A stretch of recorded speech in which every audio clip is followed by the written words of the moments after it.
Este es un espacio para quienes alguna vez se han sentido rotos, perdidos o en silencio. Soy la doctora Natalia Ruiz, psicóloga clínica, y esto es Repetir o Reparar. Aquí no venimos a juzgar las historias sino a escucharlas. Con honestidad, en una conversación, acompañándonos sin prisa. ¿Alguna vez has sentido que la vida te pone la misma prueba una y otra vez?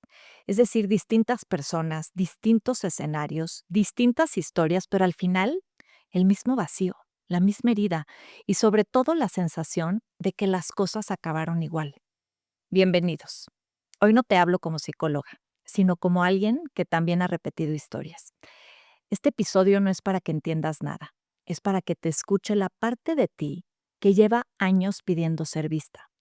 Y como estamos comenzando un nuevo ciclo, un nuevo año, quiero que nos preguntemos juntos, ¿qué sigo repitiendo?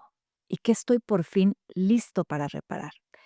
Pero antes de empezar con todo lo que te quiero compartir el día de hoy, es importante entender qué es un patrón de repetición. Porque un patrón de repetición no se ve, se siente. Y voy a explicártelo con una imagen sencilla. Imagina que tienes una masa de galletas. Y si la colocas en un molde de estrella, pues te va a salir una galleta en forma de estrella, pero si cambias de molde a uno de corazón, te va a salir un corazón. Es decir, la forma cambia. Pero si la pruebas, tiene exactamente el mismo sabor, porque la masa no ha cambiado. Y eso es lo que hacemos con nuestra vida. Cambiamos la forma, nos mudamos, terminamos una relación, comenzamos otra, cambiamos de trabajo y creemos que como estamos cambiando de forma, estamos cambiando realmente. Pero si la masa emocional es la misma, el resultado también lo será. Y entonces aparece esa sensación conocida, esa frase interna que dice, otra vez estoy aquí. Y aquí voy a hacer una pequeña pausa. Piensa por un segundo, e incluso si puedes escríbelo, ¿en qué área de tu vida sientes que siempre regresas al mismo lugar? Porque hay una diferencia profunda entre forma y fondo que frecuentemente se confunde. Cambiar la forma es cambiar lo visible, es decir, cambiar de pareja, de trabajo, de ciudad, de casa. Pero cambiar el fondo es mirar lo que casi nunca queremos ver, que es ir a la raíz, lo que sentimos. Es decir, incluso lo que sentimos que merecemos, que al final no es otra cosa que la historia emocional que da forma a nuestras elecciones. Hace poco en consulta, un paciente, llamémosle Pablo, me decía, no entiendo qué me pasa. Cambio de pareja, pero termino sintiéndome igual, inseguro, chiquito, incómodo. Durante años, Pablo había estado con mujeres que parecían estar cortadas con la misma tijera. Mujeres muy guapas, sociables, de personalidad fuerte. Pero entonces un día, creyendo que el problema estaba en el tipo de mujer con la que se relacionaba, pues decidió elegir lo opuesto. Alguien más seria, tranquila, abogada y muy exitosa. Así que cuando le pregunté cómo se sentía con ella, especialmente con el hecho de que fuera una mujer tan exitosa, me respondió, igual, inseguro, como si yo no fuera suficiente. Y ahí estaba la clave. La forma había cambiado, pero el fondo, su inseguridad, seguía intacta. Al revisar su historia, entendimos algo importante. De niño su mamá había sido una mujer muy amorosa y muy presente, pero también sobreprotectora. Cuando él tenía un problema, en la escuela, con los amigos, en la vida, ella intervenía, hablaba por él, resolvía por él. Y lo hacía por amor, pero sin saberlo también le envió un mensaje silencioso. Sin mí, no puedes.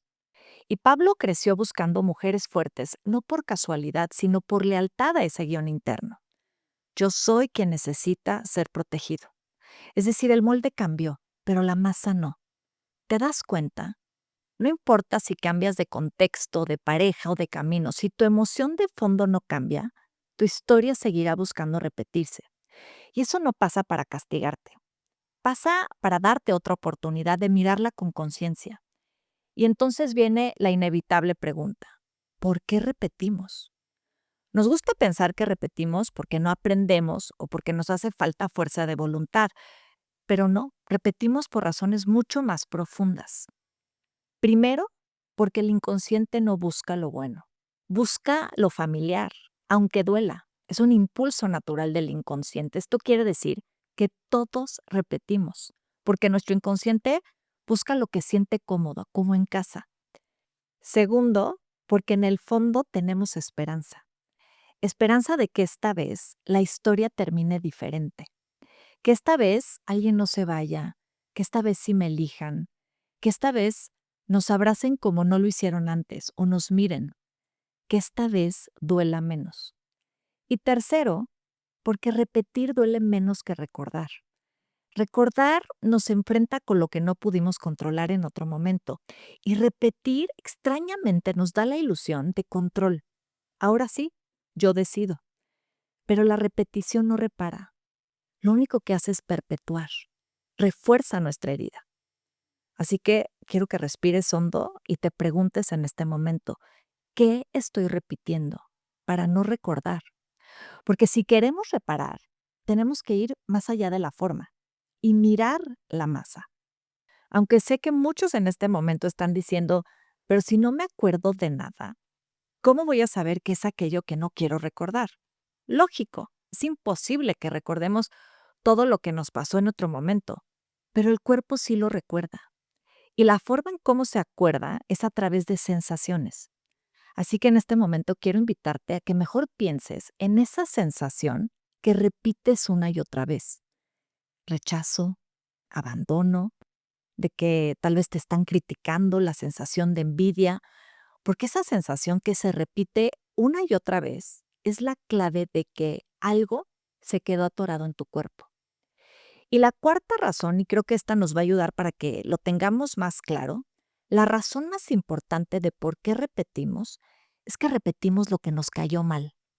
Imagínate que te echas unos tacos súper pesados y de pronto literalmente empiezas a repetir la comida por la presión gástrica que tu cuerpo siente, pero lo hace como para intentar aliviar el malestar. Y lo mismo pasa con la mente. Repetimos lo que no pudimos digerir en otro momento. Y de eso se trata este espacio. Queremos que puedas venir a hacerle la digestión a todo aquello que en otro momento te cayó mal. Alejandra vino a verme convencida de que cambiando de trabajo, su vida cambiaría. Pero de pronto se dio cuenta de que eso no era así. Así que pues, le pedí que me contara un poco más para entender la historia. Me dijo que antes había estado en un trabajo donde no toleraba a su jefe. Un hombre soberbio que nunca tomaba en cuenta su opinión. Y le pregunté cómo la hacía sentir esa situación y me respondió, pues como muy poco tomada en cuenta, poco reconocida por él. Entonces, pues decidió cambiar de trabajo. Su nuevo jefe era un tipazo, muy diferente al anterior. Sin embargo, el problema ahora era otro. Le daba demasiada libertad en sus decisiones, no le pedía que fuera a la oficina y le daba hasta chance de trabajar desde su casa. Pero esa autonomía también tenía un costo, porque recibía poca retroalimentación y no sabía si lo que estaba haciendo estaba bien o mal, si se regresaba. Estaba confundida y le pregunté, ¿y cómo te hace sentir eso? Y ella me contestó, igual, poco tomada en cuenta. Me sigue haciendo falta el reconocimiento. Entonces, tuvimos que profundizar mucho más en su historia de vida familiar para entender el fondo del por qué le era tan importante ser reconocida y reparar esa herida. Pero cuando repetimos, todo lo interpretamos como algo personal. Buscamos acomodar la historia hasta que encaje con lo que ya conocemos, con lo que ya dolió. Y para reparar eso debemos dejar de reaccionar desde el pasado y empezar a mirar el presente como realmente es. Te voy a contar la historia de Lisa, una mujer de 35 años. Ella llegó un día a consulta diciéndome, Natalia, sospecho que mi esposo me engaña, pero no puedo comprobarlo y tampoco puedo enfrentarlo. Él viajaba más, escondía el teléfono, se mostraba distante y no podía enfrentar lo que ya sabía, es decir, ella lo veía, pero no podía verlo. No sé si me explico.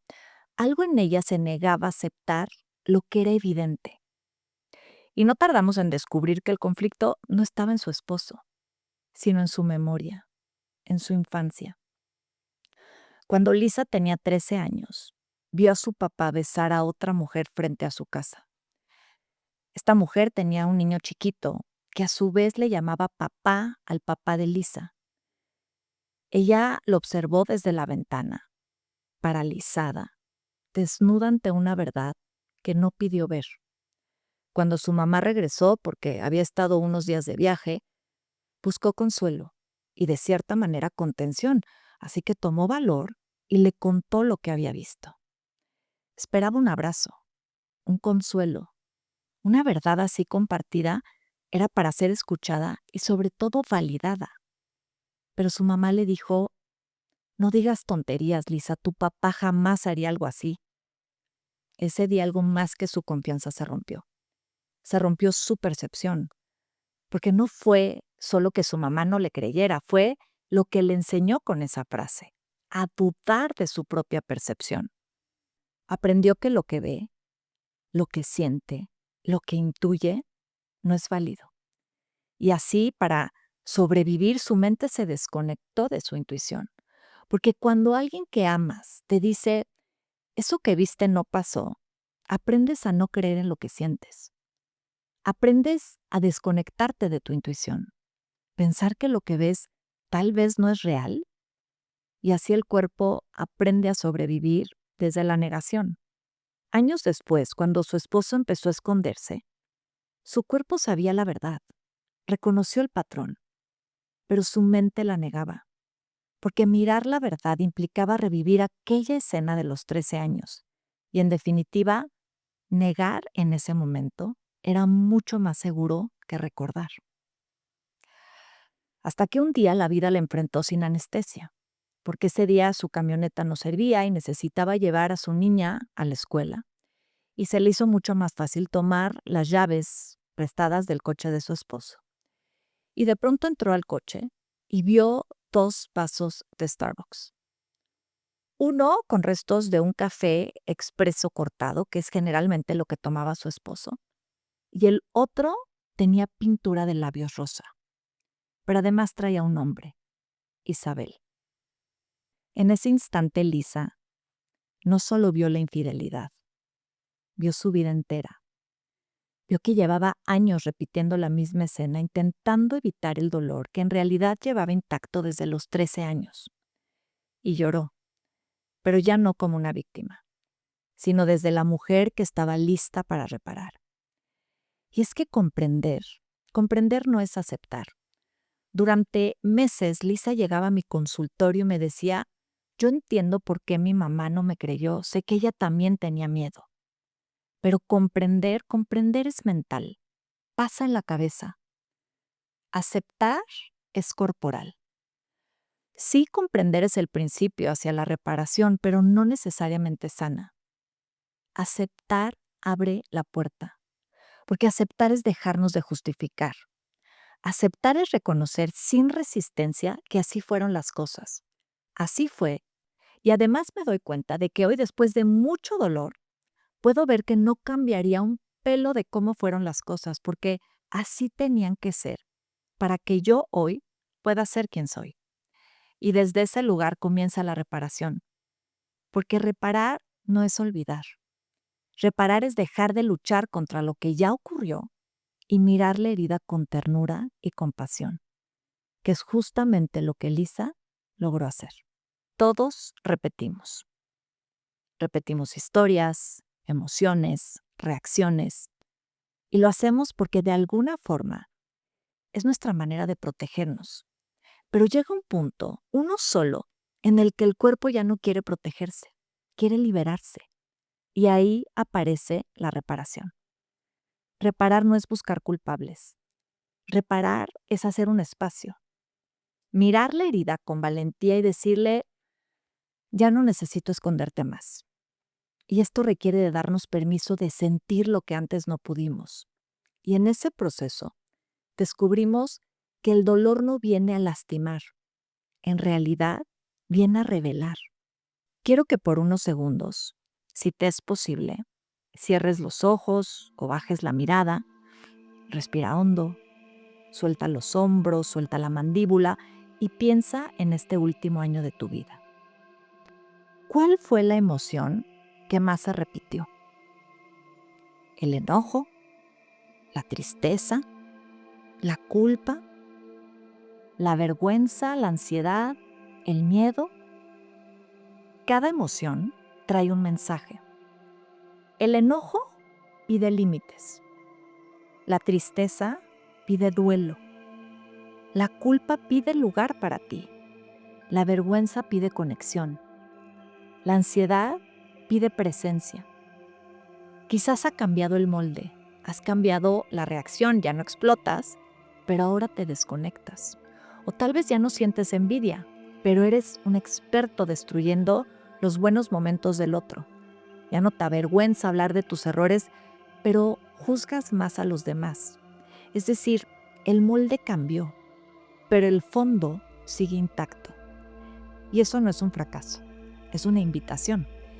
Es señal de que tu alma te está llamando para mirar más profundo. Tu historia te está mostrando su punto ciego. Así que vuelve a respirar, a exhalar y piensa en una situación reciente donde te dolió algo. Una en donde sentiste tal vez frustración, decepción, no toda la historia, solamente ese momento. ¿Qué sentiste? ¿Qué pensaste? Y lo más importante, ¿qué te dijiste internamente? Tal vez apareció una frase conocida. Lo sabía, a mí todos me rechazan. Lo sabía, a mí siempre me dejan. Lo sabía, a mí nadie me escucha.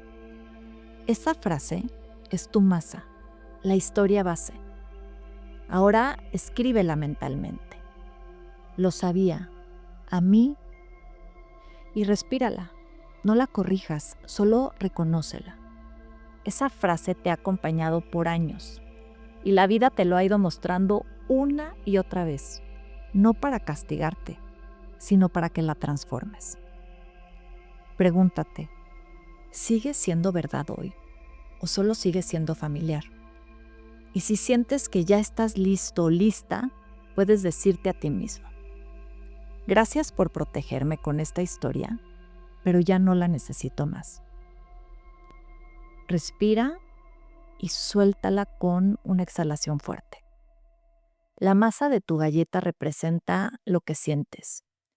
Y por eso mismo, investigar qué sensación te dejó tu infancia puede ayudarte a entender cuáles son los ingredientes de esa masa. ¿Te dejó una sensación de rechazo, de abandono, de incomprensión, de juicio? Porque esa sensación, aunque duela, es la que vas a buscar repetir. Aunque la historia no encaje del todo, tú la vas a hacer encajar, solo para poderte decir, lo sabía, a mí nadie me entiende. Repetir es sobrevivir, reparar es vivir. La repetición es una llamada del alma que te dice, aquí hay algo que no fue mirado. Cada vez que la vida te traiga la misma escena, no es para castigarte, es para preguntarte, ¿estás listo para mirar lo que antes no pudiste? Y antes de cerrar este episodio, me gustaría regalarte 3 claves para empezar a reparar en lugar de repetir. Primer clave, observa sin justificar. No necesitas explicar por qué eres así o por qué reaccionas como reaccionas, solo míralo. Date cuenta de tus patrones, de lo que sientes, de lo que repites, porque lo que se observa se transforma. Segunda clave, hazte responsable, no culpable, ni tampoco se trata de que intentes culpar a otros. La culpa te deja atrapado en el pasado, pero la responsabilidad te devuelve el poder en el presente. Pregúntate, ¿qué puedo hacer diferente esta vez? Eso es reparar. Y tercer clave, elige conscientemente. Cada vez que repites, actúas desde la herida. Cada vez que reparas, eliges desde la conciencia. No se trata de hacerlo perfecto, sino de hacerlo distinto. porque ahí, justo ahí, empieza el cambio. Gracias por estar aquí, por escuchar, no con los oídos, sino con el corazón. Si algo de este episodio resonó en ti, no lo sueltes enseguida. Llévalo, déjalo reposar. Fue un placer acompañarnos en este primer episodio de Repetir o Reparar. Nos escuchamos pronto para seguir explorando la historia detrás de nuestra masa y aprender a cocinar galletas nuevas. Recuerda suscribirte al canal, hacer comentarios y poner la campanita para recibir notificaciones.